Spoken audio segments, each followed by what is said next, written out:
조갑제 TV 시청자 여러분 안녕하십니까? 2019년 10월 20일 오후 4시입니다. 요사이 10월 들어서 대한민국에서 벌어지고 있는 상황을 저는 국민혁명으로 규정을 합니다. 국민이 헌법이 부여하는 주권을 행사하여 자유민주적 기본 질서를 지키려는 국민저항운동이기도 하지만은 국민이 주인이 되는, 아니 국민이 주인임을 확인하는 행동이 10월 3일, 10월 9일 그리고 10월 25일에 예정되어 있습니다.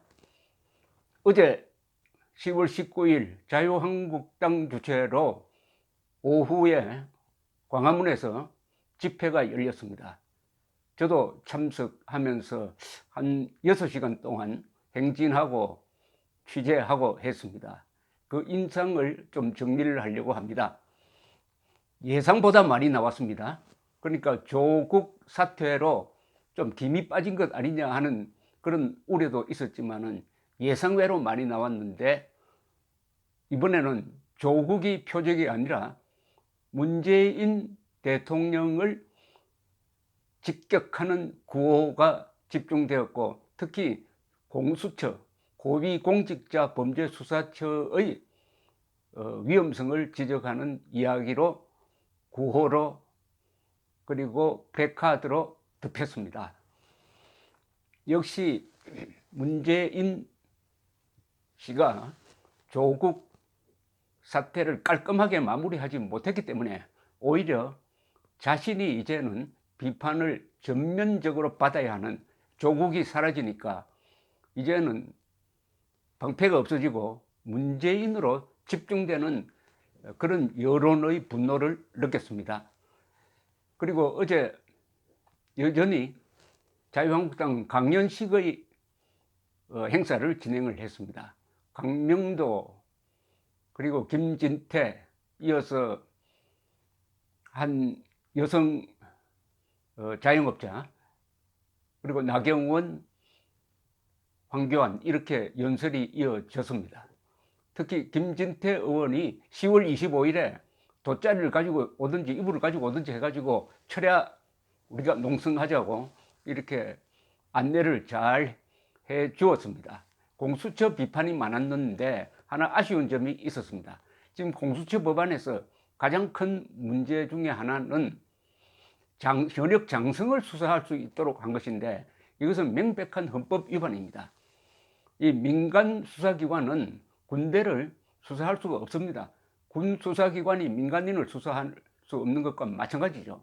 더구나 대통령 직속기관이 군 현역 장성을 수사 대상으로 올려놓는다는 것 자체가 헌법 5조에 위반되고, 그리고 헌법 110조 군사법원을 규정한 헌법 110조에 위반되는 게 분명합니다. 그럼에도 자유한국당이 그 문제를 일체 지적하지 않는 것을 볼 때 자유한국당은 아직도 공수처법에 대해서 제대로 분석을 하지 않고 공부가 매우 부족하다는 느낌을 받았습니다. 그러니까 게슈타프, 좌파 정권의 게슈타프가 아니면은 현역 장성을 수사할 수 없는 거죠. 저 나치나 소련 같은 데서 당의 직속 수사기관으로서 게슈타프나 KGB나 또는 북한처럼 보위부가 있을 때 민간 군인 가리지 않고 정권에 반대하면 모조리 수사 대상으로 삼는 그런 행태를 보이려고 하는 데 대해서 자유한국당이 아직까지 논평 하나 나오지 않고 있다. 좀 아쉬웠습니다. 어제는 광화문의 한 차선을 빼고는 전부 꽉 메웠습니다. 별도로 뭐 크게 홍보도 하지 않았는데, 그리고 행진이 시작되어 가지고 청와대로 향했습니다. 청와대에서 지금 정광훈 목사 주도의 농성장이 있는데 그쪽으로 가는 길을 경찰이 차단했다가 하도 몰리니까 결국 풀어주었습니다.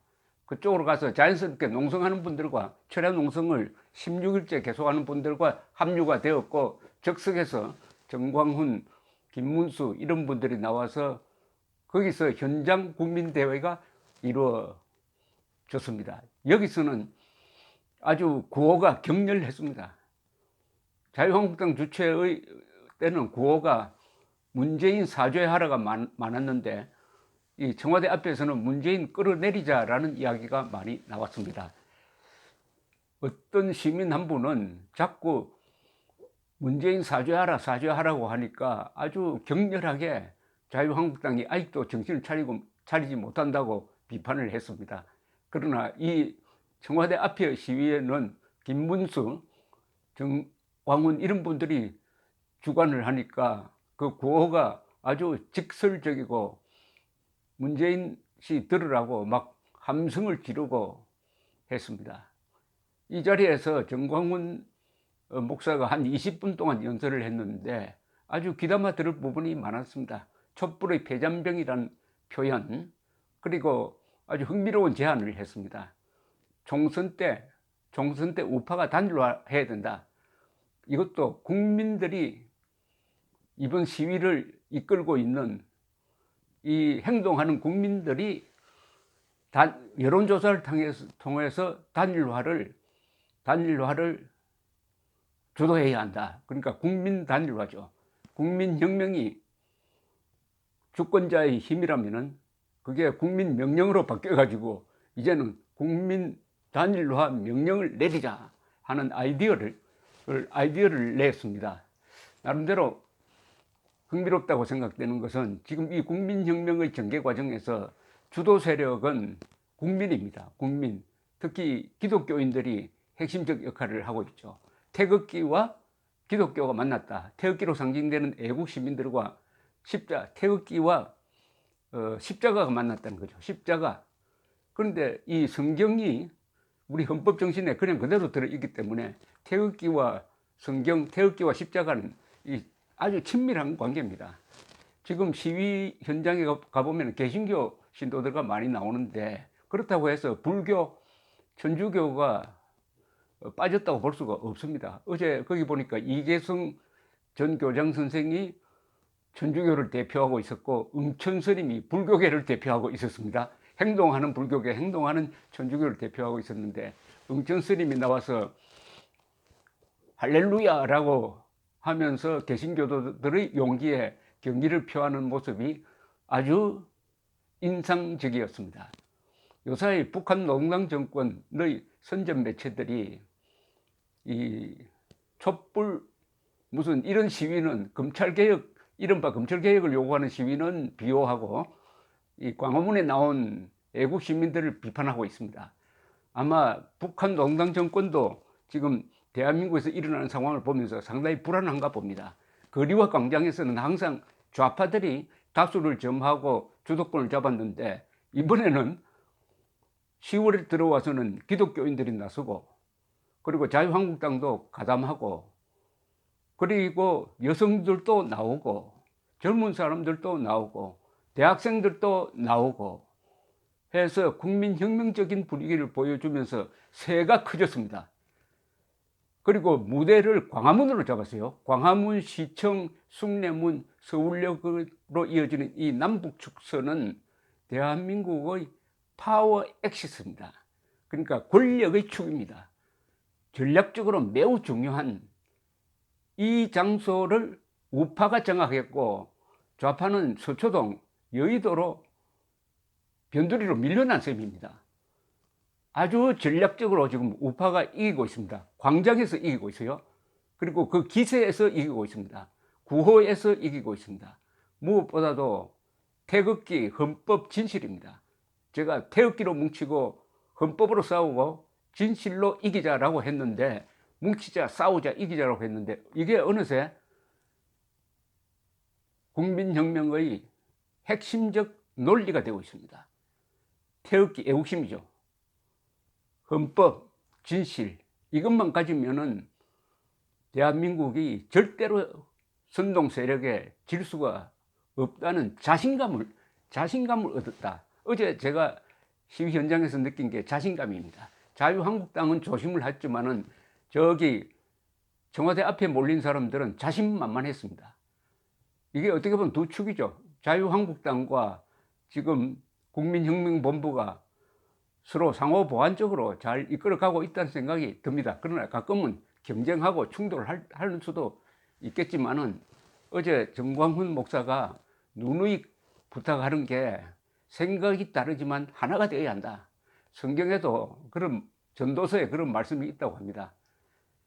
생각이 같은 사람은 자기 혼자뿐이다 라고 이야기한답니다. 두 사람만 모여도 다 생각이 다르죠. 생각이 다르니까 개인이 존재하는 거 아니겠습니까? 집단은 모든 개인이 생각이 같다는 겁니다. 그 집단주의, 그거 안 되죠. 우리 헌법 제10조 모든 국민은 인간으로서의 존엄과 가치를 가지며 행복을 추구할 권리를 가진다. 이겁니다, 바로. 국가는 개인이 가지는 불가침의 기본적 인권을 확인하고 이를 보장할 의무를 진다. 집단과 개인이 공존해야 됩니다. 국가와 개인이 서로 공존하고 서로 상호 존중하는 것. 이런 정신이 어제 광화문에서 저는 보였습니다. 우파가 자유진영이 광장에서 이기고 있고 자신감을 갖게 되었고 조국을 편드는 세력은 여의도로 그리고 서초동으로 피해간다 그럴까요? 자신을 잃고 있다. 그 힘을 느꼈습니다. 10월 25일은 행사가 오후 3시부터 시작되고 오후 8시부터 본 행사가 이루어지고 그리고 철야 농성을 한다고 합니다. 철야 농성 아주 아마 대한민국 생긴 이후에 최대의 철야 농성이 되지 않을까 생각됩니다. 그때는 파카를 입고 아주 뭐 침낭을 가져오든지 해가지고 아주 근사한 감동적인 장면을 하나 만들어야 되겠다는 생각이 듭니다. 그렇게 하려면 다 데리고 나와야 합니다. 다 데리고 나와야 합니다. 감사합니다.